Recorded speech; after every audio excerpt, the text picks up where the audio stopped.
వచ్చేస్తున్నారంటే ముందు మనం తీస్తాం స్వామి.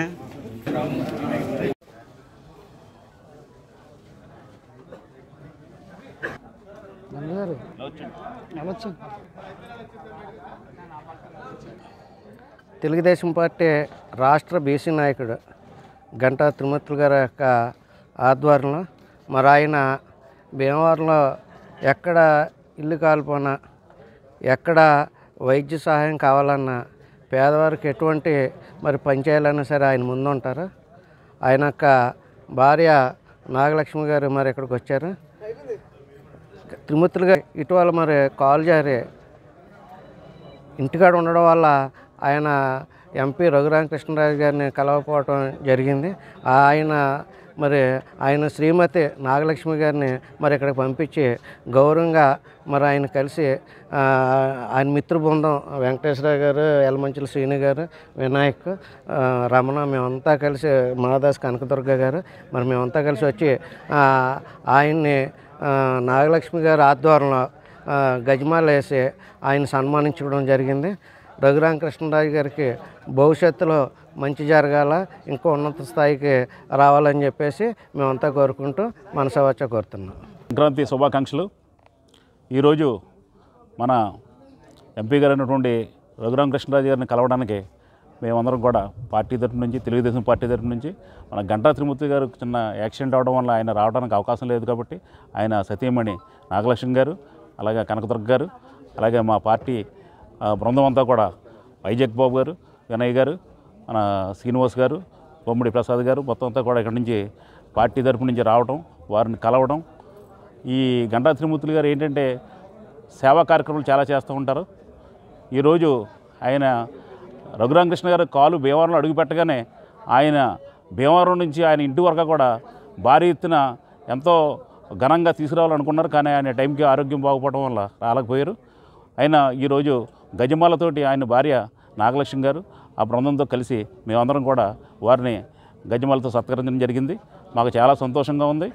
ముందు రోజుల్లో party, Telugu Desam party, Janasena party ఐక్యతతో దిగ్విజయంగా ఎంతో భారీ ఎత్తున మెజార్టీతో ఇక్కడ పవన్ కళ్యాణ్ గారు పోటీ చేస్తారో వారికి మనం 50,000 మెజార్టీ పైన రావాలని మనం అందరూ కూడా గట్టిగా చేద్దామని, అలా తెలుగుదేశం పార్టీ ఎక్కడైతే క్యాండిడేట్లు ఉన్నారో వాళ్ళందరికీ కూడా గట్టిగా చేసి, అలాగే జనసేన తరపున కూడా అంతా కలిసి పార్టీ తరపున అందరూ కూడా చేయాలని కోరుకుంటూ అందరికీ కూడా నమస్కారం. జై చంద్రబాబు నాయుడు, జై లోకేష్, జై అచ్చెన్నాయుడు. ఈరోజు నరసాపురం పార్లమెంటు ఒరీలు శ్రీ రఘురామకృష్ణరాజు గారు భీమవరం వచ్చి సుమారు 4-5 రోజులైంది. 4-5 రోజుల నుంచి కలుద్దామంటే కొంచెం ఒక ప్రాబ్లం వల్ల కలవలేవడం జరిగింది. అందుకని వారిని ప్రత్యేక కలాలని మా కుమార్తెని, అలాగే నా భార్యని, అలాగే మా బృందాన్ని, నా స్నేహితుల్ని బృందాన్ని పంపించి వారిని కలవడం జరిగింది. వారికి ముఖ్యమైన ఏంటంటే గతంలో తెలుగుదేశంలో ఉన్నారు. వారు భీమవరం వచ్చినప్పుడు బ్రహ్మాండమైన ర్యాలీతో తీసుకురావడం జరిగింది. నారా చంద్రబాబు నాయుడు గారికి ఆయనకి కొంచెం ప్రాబ్లమ్స్ వచ్చి ఆయనకి టికెట్ ఇవ్వకపోవడం వల్ల మళ్ళీ వైఎస్ఆర్లోకి వెళ్ళి ఆయన నరసాపురం పార్లమెంటుగా గెలవడం జరిగింది. గెలిచిన సుమారు 6 నెలల తర్వాత అక్కడ ఢిల్లీలో ఇలాగా కొన్ని కార్యక్రమాలకే ఆయన మహనీయుడు. రాజులు అంటే ఇండియాలో ఎక్కడికి వెళ్ళినా సరే స్నేహితులు, బంధువులు ఉంటారు.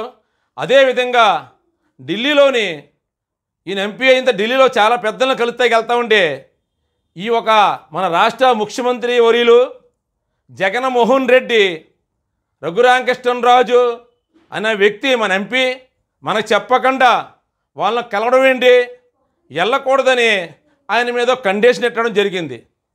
ఇదేంటిది, నేను ఎంపీని, నాకు వ్యాపారం మీద కొన్ని విషయాలు ఉంటాయి తర్వాత అన్న ఉద్దేశంతో ఈయన ఆయన్ని రాష్ట్ర జగన్మోహన్ రెడ్డి గారిని అనడం జరిగింది. కుదరదు అని అన్నారు. ఆ రోజు కానించి మాట శనుకే మాట కొంచెం భేదాలు ఏర్పడ్డాయి. భేదాలు ఏర్పడిన తర్వాత ఈ నరరూప రాక్షసుడు, అలాగే సైకో, ఈ ఒక ముఖ్యమంత్రి రఘురామకృష్ణరాజు గారు పగబట్టేసి లేనిపోయిన కేసులు, లేనిపోయిన ఒత్తిళ్ళు, లేనిపోయిన ఇబ్బందులు పెట్టడం జరిగింది. ఒక రోజున ఆయన్ని ఈ ముఖ్యమంత్రి గారు అరెస్ట్ చేయడం అంటే, ఒక ఎంపీ గారిని అరెస్ట్ చేయడం అంటే ఎంత దుర్మార్గం, అరెస్ట్ చేయడం, తీసుకెళ్ళడం, అలాగే ఆయన కొట్టడం కూడా జరిగింది. ఆ రోజు ప్రత్యక్షంగా పరోక్షంగా నారా చంద్రబాబు నాయుడు గారు కాస్తో కోస్తో సపోర్ట్ చేయడం జరిగింది ఆయనకి. ఆ రోజు కానించి బయటకు వచ్చిన కానించి అంత ముందు కూడా రాష్ట్రంలో జరిగే ప్రతి ఒక్క తప్పును కూడా ఆయన ఎవరిని తిడతలా, ఎవరిని అంటలా, ప్రతి ఒక్క తప్పును కూడా మందే వైఎస్ఆర్, మందే గవర్నమెంటు, ఈ తప్పు చేయకూడదు, మీరు పొరపాటు చేస్తున్నారు, ఇలా చేస్తే బాగుంటుందని ఎప్పటికప్పుడు సీఎం గారికి సలహా ఇస్తూ ఉండేవారు. అయినా సరే ఆయన ఆకోవడం ఏంటి అన్న క్రోధ ఉద్రేకంతో ఈ జగన్మోహన్ రెడ్డి ఆయన పగబెట్టడం జరిగింది. చేసే ప్రతి ఒక్క తప్పును కూడా నారా చంద్రబాబు నాయుడు గారు కానీ, మా లోకేష్ గారు కానీ, మా పార్టీ తెలుగుదేశం నాయకులన్నా కాస్తో కోస్తో ఆలోచించేవారేమే కానీ ఆ కరుడు కట్టిన మహనీయుడు రఘురామకృష్ణరాజు గారు ప్రతి ఒక్క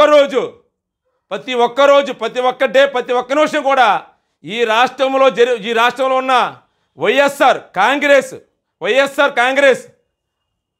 అగ్రనాయకుడు డైరెక్టర్ జగన్మోహన్ రెడ్డినే విమర్శించేవాడు. అది ఒక ఆయన గొప్పతనం. రాజులంటే మా ఏరియాలో గొప్ప వ్యక్తులు. ఆ రోజు అల్లూరి సీతారాం, అలాగే జనసేన ఒక కూటమిగా ఏర్పడతాకే ప్రత్యక్షంగా పరోక్షంగా ఆయన ఎంతో సహకారం, సపోర్టు చేయడం జరిగింది.